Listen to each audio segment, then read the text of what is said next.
poverty, beauty, freedom, all this, as I'm far away from the U.S. in the Philippines. You're listening to Fringianity. What's your opinion of the world today? And what does this Bible have to say? Fringianity. Welcome to the show. Now, before I start the show, I just want to point out a few things. This show is a show that talks about fringe topics with a Christian point of view. So if that offends you, please turn it off now, and you don't have to be offended.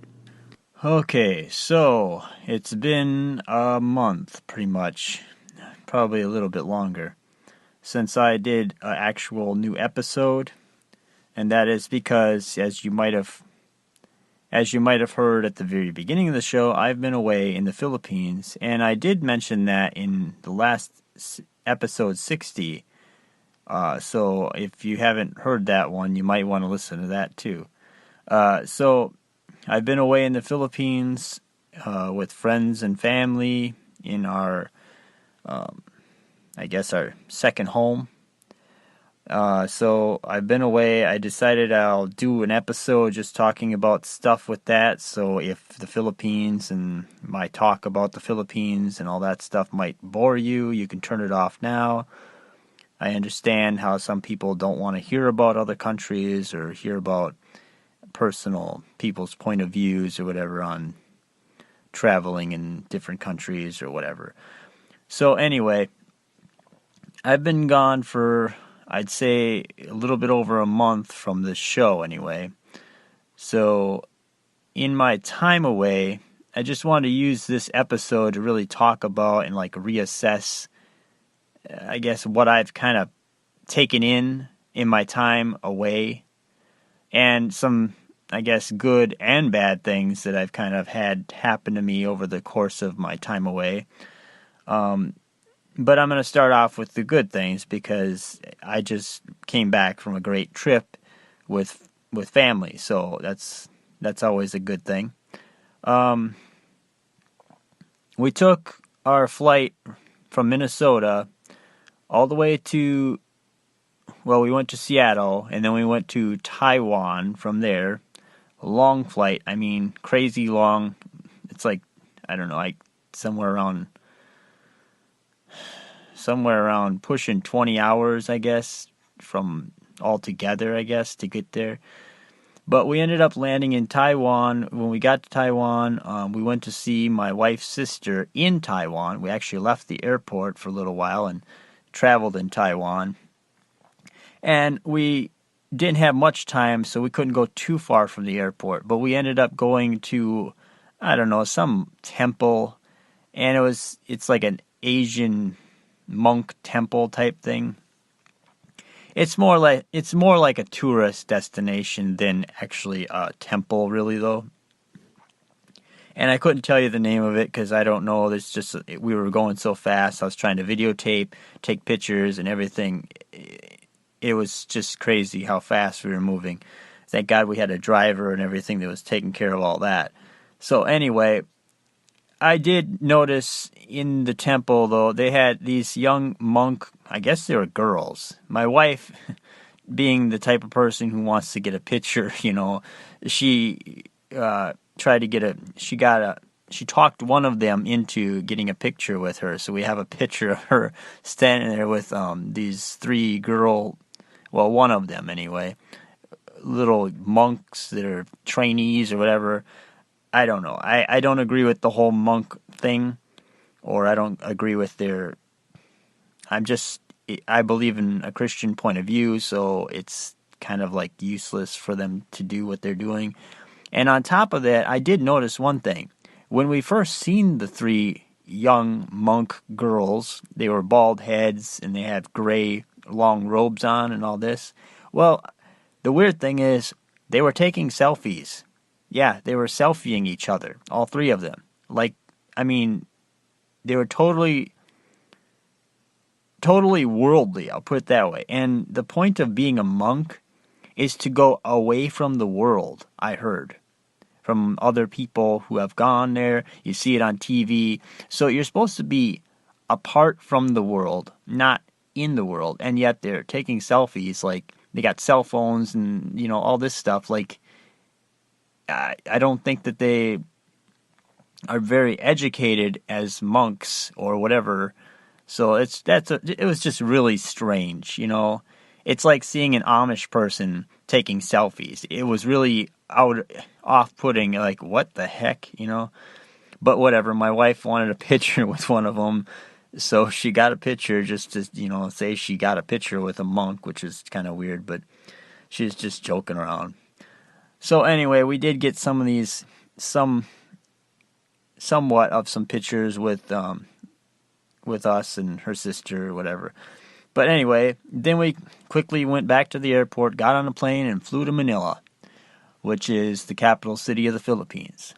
And when we got there, went with family after that, and we had a hotel in the city for a little while just because we were going to surprise my wife's dad for his 70th birthday, because he didn't know that we were actually going to the Philippines for his birthday. So it was a really cool type of thing we were trying to do. So only her brother knew. So he went to pick us up from the airport, and then we ended up going from the airport to a hotel in Manila. So we stayed there until we could go to his birthday party at the mall and basically sneak in behind him and surprise him. And he was really surprised. I mean, really surprised. So we sat down and had dinner with him, and then, like, in the Philippines, it's kind of a better place than from what I'm seeing in America, at least with my family. The family sticks together more. So after we had dinner and it was his birthday, then we had the hotel room. We had 2 queen-size beds in the hotel room, because it's almost just natural custom that Filipinos are going to stay together, to celebrate their time together. So we ended up, mom and dad from the Philippines ended up coming with us, and they stayed at the hotel with Benson, her brother, and me and my wife. So we're just this up all night talking type of thing. And yeah, so it was kind of cool. And I know it meant a lot to her parents to see us come. And we also came because we wanted to help them, get certain things set up for business and whatever that they got there. Whatever. Anyway, I'm not going to get too personal. I don't want everyone knowing every bit of business. But it was fun. We ended up hanging out with my wife's mom and dad for the whole trip pretty much, and her brother. And it was cool. When we're in the Philippines, we traveled to see friends. We traveled to see different family. Family traveled to see us from far away. And there's a thing that the family in the Philippines are like unbelievable. Like, they try to make you feel at home like crazy. Like, you won't carry a bag, I'll put it that way. And even if you want to, you can't carry your bags, okay? They're going to take them. They're going to do whatever they can, everything. And it's just different there, because I'm used to having family that's cold and kind of distant, that doesn't really talk to you. Everyone's busy with their own life, and they don't really, it's just not emotionally attached kind of thing. So anyway, it was really just, I've always liked the mindset of the Filipinos more than what I see in America, because of the family sticks together, takes care of each other, and they're very family orientated there. And that's a great thing to have. I mean, in this day and age, people are so divided and so separated that it's like it's easy for us all to fall apart, because no one sticks together, and no one stands up for each other, no one's there for anyone, So that being said, I did, when I was in the Philippines, I was having issues also I didn't have very good internet. It was on and off, and I tried to keep posting some pictures or whatever. Not because I'm trying to post pictures for everyone on Facebook, but mainly for my parents in Florida, who they want to see that I'm still alive, and because I'm in the Philippines for a month, and they believe everything they hear on the news about how President Duterte is this killing man that wants to kill everybody and all this stuff and whatever. Anyway, it's a joke. Whatever people are telling you on the news here is a complete lie. It's completely insane how they lie. And I'm not going to get into all the politics behind that. I'm just saying that the president of the Philippines is actually like a George Washington. He's like standing up for the people, and the people love him. Everybody we talk to loves the president there. He's doing a great job. But when you watch CNN and the news here in the U.S., well, it's a total different story. They talk about him like he's almost like he's Putin from Russia. So don't believe everything you hear. I'm not going to get into it because I already get this way too much from a lot of Americans who don't know anything about the Philippines. So I'm just not going to get into it. But I did happen to have a person on Facebook before I left. I was, kind of messaging back and forth, just talking, like trying to fellowship back and forth. And they were a Christian, and they're talking all this great stuff about whatever. And then by the time I got to the Philippines, they're from the Philippines, I guess. Anyway, they wanted me to be friends with them and, come and visit them even in the Philippines if I had time. But I never did because they turned into, I'll just put it this way, they flipped on me about the time I got to the Philippines.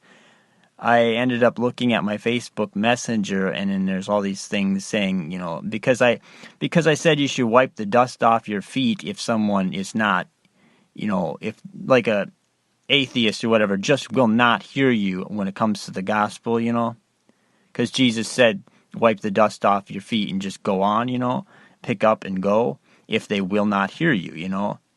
So I just said that nonchalantly. I wasn't saying, I wasn't trying to be mean, because they were trying to talk about how, everybody needs to, get saved and all this. And it's like, I don't think, whatever.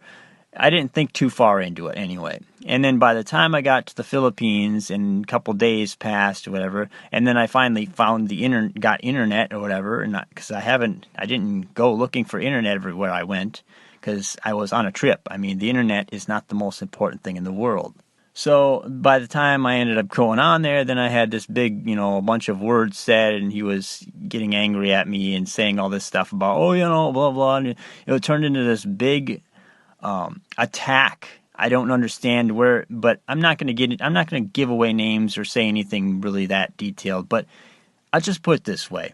While I was in the Philippines, with the different things that I dealt with on my messenger and the different emails and different people saying different things on my YouTube channel, I basically got so sick and tired of social media Christians that I'm almost like towards I don't even want to deal with them. I almost don't even want to talk to Christians anymore, because I'm so sick and tired of, you don't believe in flat earth? Well, you're going to hell. If you don't believe in the rapture is going to save us before anything bad happens, then you're going to hell. I keep getting this, and it's really bothersome as a Christian to know that Christians cannot get along to save their life. Meanwhile, the rest of the world is, going to hell, but we're too busy fighting. And it's really getting sickening. So I'm kind of standoffish, I guess, toward other Christians, because I just feel like every time I talk to, not every time, but when I talk to people on Messenger or whatever, it just seems like they misunderstand what I say, or I spell something wrong or whatever, so they mistake it, and just the way I said it might be mistaken. As far as I'm concerned, I'd rather just talk to you in person. If I can't trust you and I'm not going to talk to you in person, then just don't talk to me at all, because I can't trust you. I can't tell, because everybody flip-flops. It's like there's 1 minute it's like the Lord loves you, Jesus Christ, we're all saved, we're all sinners, and the Lord came to save sinners, all this.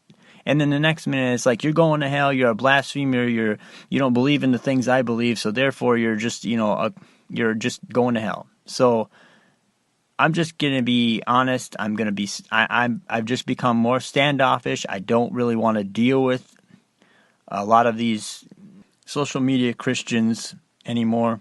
I think the fringe community has started to become more of a new age community in a lot of ways, or they're just mixing too many things in their beliefs that it's almost becoming very distorted from what I believe the Bible teaches. And I believe in some pretty supernatural, strange stuff in the Bible, but it's getting pretty far out there. And like I said, this flat earth thing, people will kill you if you disagree with it. I mean, they will attack you, and to the nth degree. And on top of that, my beliefs in the rapture and all that stuff, people get mad at me. Just saying bad things about the Pope, I've had people get mad at me. So anything you say nowadays is offensive to someone. So it's like you're supposed to just shut up. So I end up just being more standoffish, and I just get that from all the different things I've dealt with, I'm just becoming more standoffish and more distant from most people. The way I see it is my ministry is starting to not be so much in this community anyway. It's more or less becoming more personal to me. I have a 15-year-old that I am ministering to constantly, and it's a friend of my wife's. It's a son of my wife's friend. So I'm kind of blessed that I ended up finding somebody who actually is interested in getting to know the Bible for what it actually says, and not being led astray by the world and the public schools and all that. He's really smart. He's really into it, and I've never had that before. So it's teaching me a lot. And while I'm learning from this, it's kind of a humbling experience. I'm also teaching him things that I think will help him. Well, I know will help him down the road. And we've had some pretty deep talks about the end of the world and what Jesus would be like, and just all kinds of stuff. And it's interesting because I can minister to him because he's into movies, okay? We recently went to see the Planet of the Apes, the latest one, together. And he had a lot of biblical questions as we're coming out of that movie about, would Jesus kill those apes, or how would Jesus deal with that? And I'm like, well, the apes were made in a lab. They're not natural apes. So obviously they're basically a chimera. And I had to be honest with him. I'm like, technically when Jesus would return, he would wipe them out, because they're not written in the book of life. They weren't something that he created. They were a distortion of men. Man distorted them in a lab. So they're not physically, I don't believe that they have a soul, It's like clones. And then I also said, but you got to understand that Jesus is also going to judge the people who created them in a lab. If that was a real thing, he would judge them too. So it's just a weird thing. It's just something that he asks questions, and he knows that I'm into the Bible, and I'm honest with him about that. And it's just interesting that I'm actually able to minister and get more out of it for myself, and he gets more out of our friendship that way too. So it's like I'm a youth minister kind of thing with him. And that means more to me than this whole podcast altogether, because it's more personal. And I know how he's learning and how he thinks. And it's just an important thing to me. So that's just something I've started to grow on too. But getting back to what I was trying to say before I even talked about him, is a lot of Christians are so divided today that it's really disheartening. So I wrote a little poem thing or whatever while I was in the Philippines. And here I'll play you the audio that I recorded for that. What have we become? Today my heart beats, but it's broken. So many deceived, but they won't listen, nor awake from sleep. So many people, called ambassadors for Christ, have been divided and hardened to the point of loss of the fruits of the Spirit. Where is the joy? Where is the love? Where is the fellowship? Where have we gone? What have we done? What have we become? Today my heart beats, but it's become so numb. So many fight because it seems nobody is right. Yet so many are accused, abused, to the point of division and alienation. Where is the unity in Christ? Where is the reasoning together? Where have we gone? What have we done? What have we become? The enemy is united, not divided. A kingdom divided cannot stand. Satan the accuser accuses the brethren.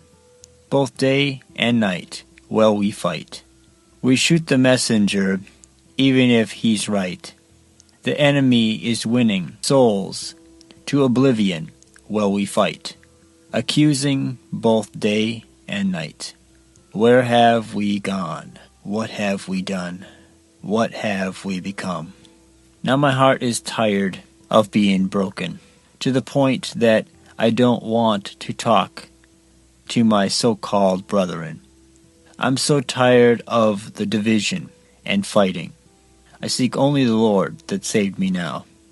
I walk alone, trying to win souls in this vast void of deception and bitterness. Christ, come soon. Please wipe my tears away. Wipe the hurt from this selfish world away. I grow more tired every day. Where have we gone? What have we done? What have we become? Okay, so that was a little thing that I wrote, and it seems kind of negative, I know, but it's really, my heart lately is really kind of in grief with the way that I've seen a lot of Christians acting toward one another. It almost makes me want to just get rid of Facebook altogether and just say, goodbye, don't want to deal with you. I realize all Christians are not that way, but I just get, there's just so many of them, just bitter, prideful, angry all the time. They want to attack you for every little thing. If you question anything, you say anything that they disagree with, you're going to hell instantly. And I'm sick and tired of it, because that's not Christian. That's religious. So anyway, getting back to the positives and the good things in life, I was in the Philippines, as I talked about in the beginning of this show. So anyway, we ended up having a lot of fun in the Philippines. It did rain quite a bit because we were there in the rain season, so it was kind of rainy. There was a typhoon at the top part of the Philippines, which did stop us from actually going to our house that we have in the Philippines, in the northern part. Not because of our area was getting rained on up there, but it's because of the roads were being, getting flooded along the way to go there. So we're not taking back roads in the Philippines to go to the place, to the province. So anyway, we ended up just taking our time and visiting friends and family while we're there doing that, since we couldn't go up to the northern part, which we intended to do when we went there. So we spent more time with mom and dad in the Philippines, and just kind of went out with them and got some stuff fixed up around the house for them and stuff like that. And along the way, I guess I'll get into this now because it's kind of a big thing. Along the way, or throughout the whole trip, first off, it's kind of humbling, especially if you're from America, Because in America, you see, a guy holding a sign up saying he's poor on the street corner in the inner city. He could be, I don't know, but a lot of people nowadays, they have something or something. I mean, I understand there are people that are poor and that are on the streets and they legitimately are real. But it's just, I don't know. When you see the third world country poor as opposed to the first world country poor, you tend to kind of lean closer to the third world country and go, I wish I could help these people. And you tend to want to do more with them because you're looking at literally like, okay, I'll just tell you what I seen while I was there. This is just my personal experience. I seen a little boy that was completely naked. He couldn't have been any older than age 3, just sitting by a pharmacy by the door. And the woman from the pharmacy came out and said something to a guy that was nearby, like, "Is this your kid?" And he said, "No, this isn't my kid." And I didn't see any mom. I didn't see anybody around. I don't know. And it's really hard when you see people that are using their poor, the poor, I'll put it this way, they're basically acting poor and using rugged clothing as like a uniform to make money off of tourists and people like that in the Philippines. And they just like the idea of living on the street. That's their whole lifestyle, okay? And I watched a woman literally with rags on or whatever, holding basically her sister's kid. Just say it that way, because this is how my wife explained it to me, which is probably accurate. My wife is Filipino, so she's probably seen it a few times. Anyway, so this woman basically has this rag and she's holding this baby and she points at the baby basically and then holds out her hand, when she goes up to like me or whatever, instantly. And she's using the baby for sympathy and the rags that she's wearing as a uniform for sympathy to make me give her money. But then what I did is I watched her get on a jeepney, which is like a small kind of a bus type of vehicle in the Philippines. Anyway, I watched her get on a jeepney with this baby, right? And then I seen her just go, whatever. She must have gone like 3 blocks down in the inner. This is in Manila. Okay, then I watched her come back as we're still at this one place at this restaurant, looking out. And she comes back off of that. She gets out and she's laughing with another friend. And she's counting all her pesos, and she's got a whole handful of money. And they're just joking and laughing. And I watched her do this twice. And then it occurred to me, this woman is scamming people. She's acting as a really poor person, using this baby that's just sitting in her, around her neck. She's got this like rag that's holding the baby, it's just really weird. So, and then I watch these other poor people that she goes over and hangs out with, and they're all counting their money, and I'm like, this is ridiculous. But, I mean, yeah, that's the fake poor, okay? But then when I was in the real Philippines, not the inner city, the outskirts, you actually, when you're driving, you're going to see, like, kids, people sleeping on cardboard. Like they literally they have cardboard and that's like their bed on the side of the road. And you'll see this, especially at night. If you're traveling at night in the Philippines, you can't miss this. If you miss it, then you're probably not paying attention or you don't care. But for me, it does affect me. It kind of gets to me and it kind of breaks my heart when you see this because you don't know what because there's people that are street kids that actually want to stay on the streets. They'll take your money, but they'll go give it to a pimp or basically a guy who's just literally has them running around as street kids collecting money. And they go bring it to this guy who's basically a pimp. And he basically keeps the money. So even helping them, you're really hurting them because it's not even going to them. And so it's just this... It's like a political nightmare. It's hard to deal with. The Philippines government says to just not give to them, because it's really helping them to stay on the streets instead of getting a job, which they should be trying to do. And I kind of agree with that. I mean, because it's becoming kind of a problem. But then there are people who have nothing. But my wife said the people that lost their houses in typhoons and stuff, they are never in the inner city. They're in the outer countryside usually. And they are legitimately homeless, legitimately poor people with nothing. Because you lose your house in the Philippines, you lose your income or whatever in the way you're making money, which a lot of people have Sorry stores, which is basically like a small little convenience store on the side of their house or by their house usually. And if they lose all that, they have nothing.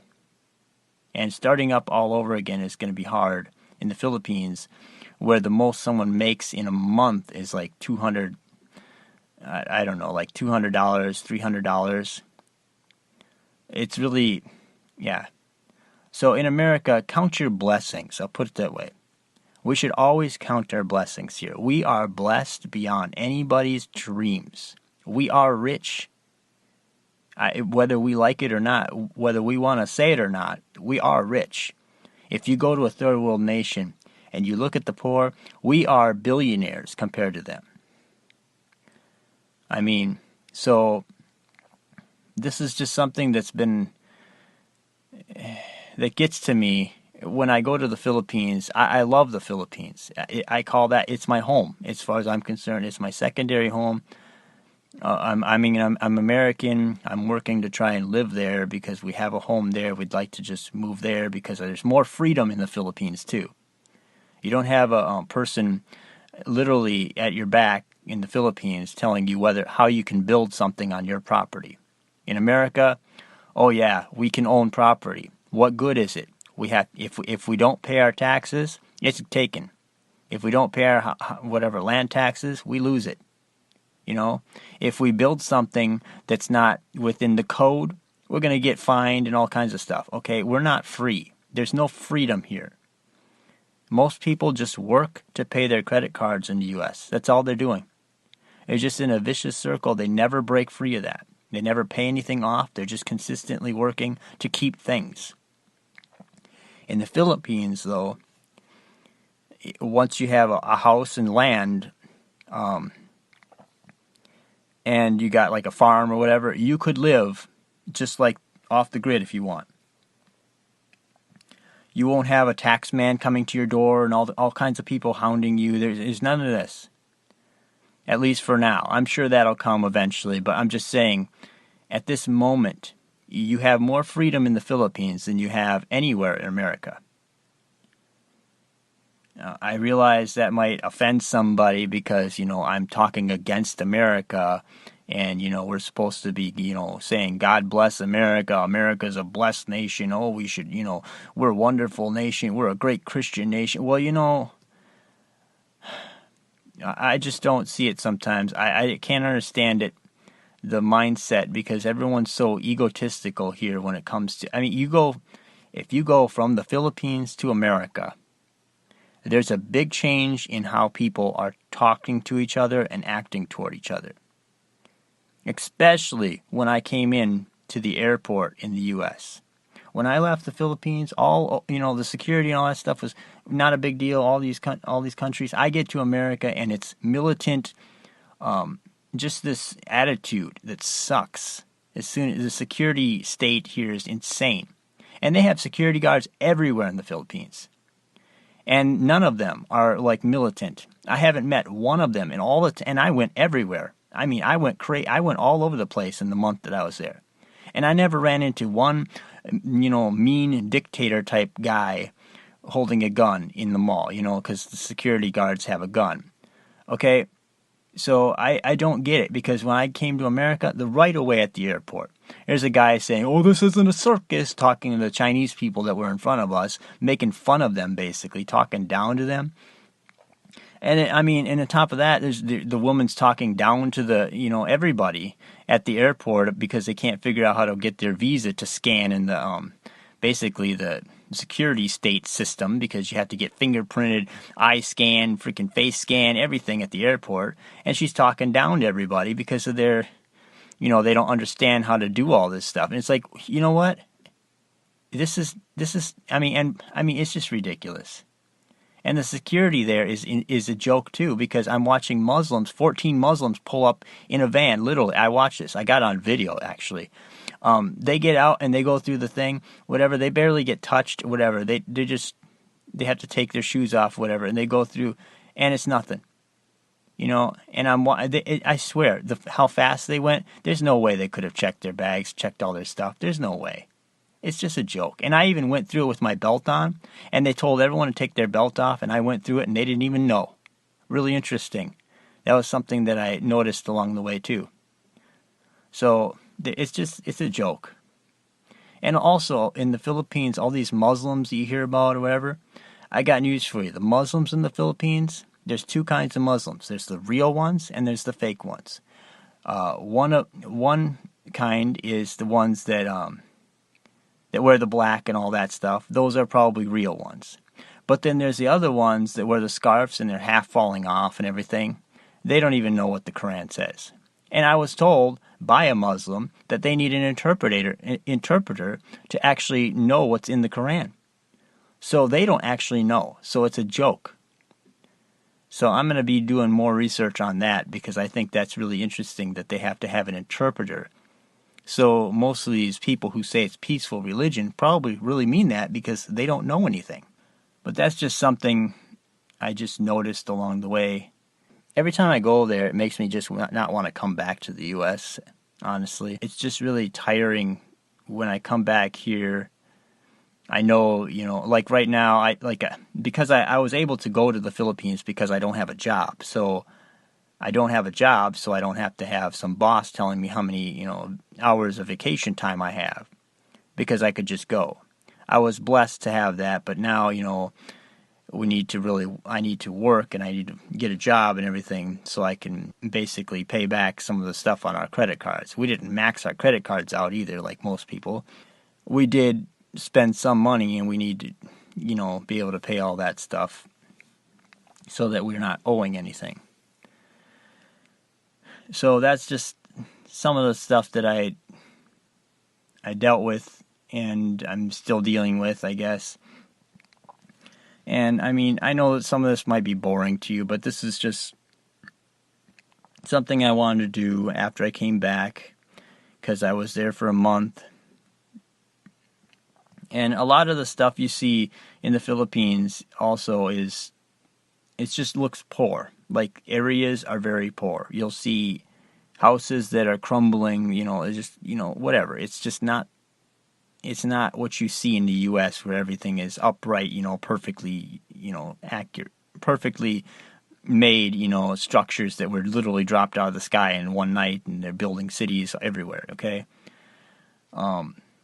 It's just really crazy there. You see so many things that, there's just, that's beat down and you're just worn out, but people live, you go to the mall there, everyone dresses really nice. They dress really nice. They business clothes all the way. But you see these people, they're dressed up really nice. They're taking jeepneys and trikes, which is like a sidecar on a motorcycle. They're taking these things to the mall to work or whatever. And after a while, it occurred to me that these people that dress really nice, they're going home and some of their houses don't even have windows. And they're beat up. And, there's cockroaches and different things like that. And that's the real world, I was blessed to have, mom and dad in the Philippines have, they have a pretty decent house, mainly because me and Olivia's sister and her brother and everything all kind of chipped in to build their house so that they have a decent house.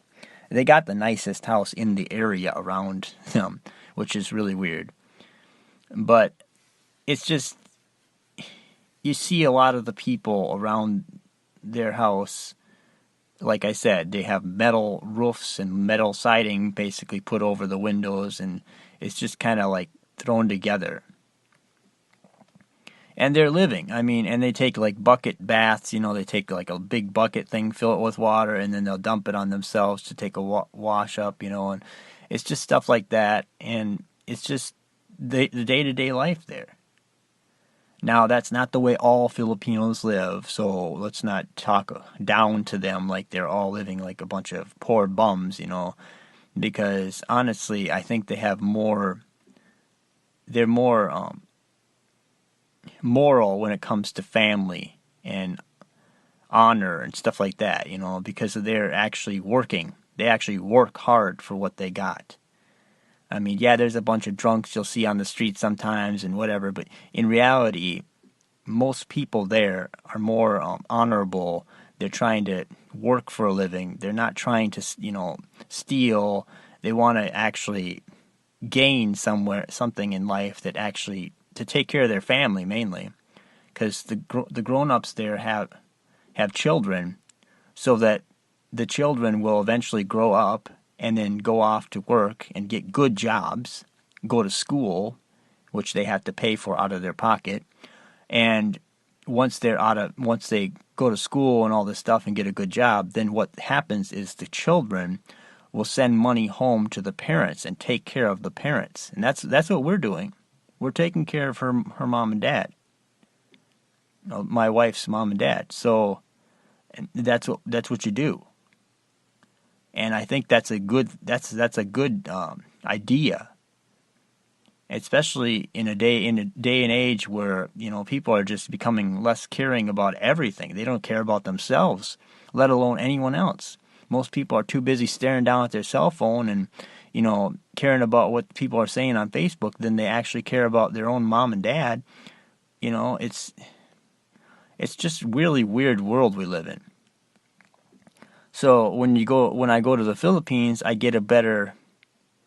just feel more like I'm welcome, more like I'm taken care of. Not just because I'm an American, because my wife, she's taken care of the same way, and she's Filipino. So it's just how the family treats one another. Like I never had a problem with anything. Anyway, I think I've talked enough about the Philippines. I'm sure I'm boring some people out there, but anyway, I'm back from the Philippines. I'll be trying to put out podcasts sometimes, but I'm looking for work. I don't know if my work schedule will allow it sometimes, so if my show is not consistent, that'd probably be why. Well, thank you for listening anyway. I gotta check my phone. I gotta check my phone. I hear ya. If you like Christian-based, truther, alternative music that is not the same old thing, you may like this. Check out the brand new single from the Bible Underground, Tranquilizer Trance. Download it today on iTunes, Amazon, Google, or wherever you buy music. It's a song that speaks to our social media generation and reflects on the selfish culture that is so prevalent today. So please check it out, and God bless.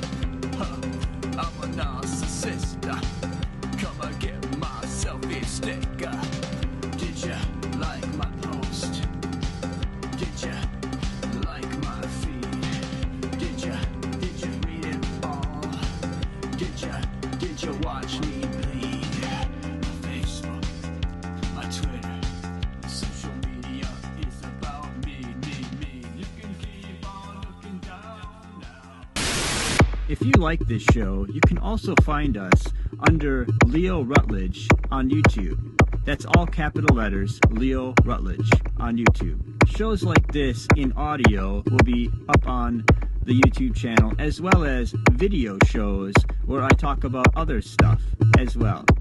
So check out Fringianity on YouTube under Leo Rutledge. Also, please check out the Fringianity Underground podcast Facebook group for show posts and Fringianity YouTube show posts as well. Also check out the Bible Underground. The Bible Underground is a electronic, truther, Christian / rock band music project that I'm working on. I'd really like your support. So if you enjoy my show, please support my music. I'm on Amazon, iTunes, wherever you download your music. And there's also a Facebook page and a YouTube channel devoted to the Bible Underground. So please check them out. So if you've listened through all of that, I want to say thank you for putting up with me. And thank you for listening to the show. And thank you for showing your support. God bless.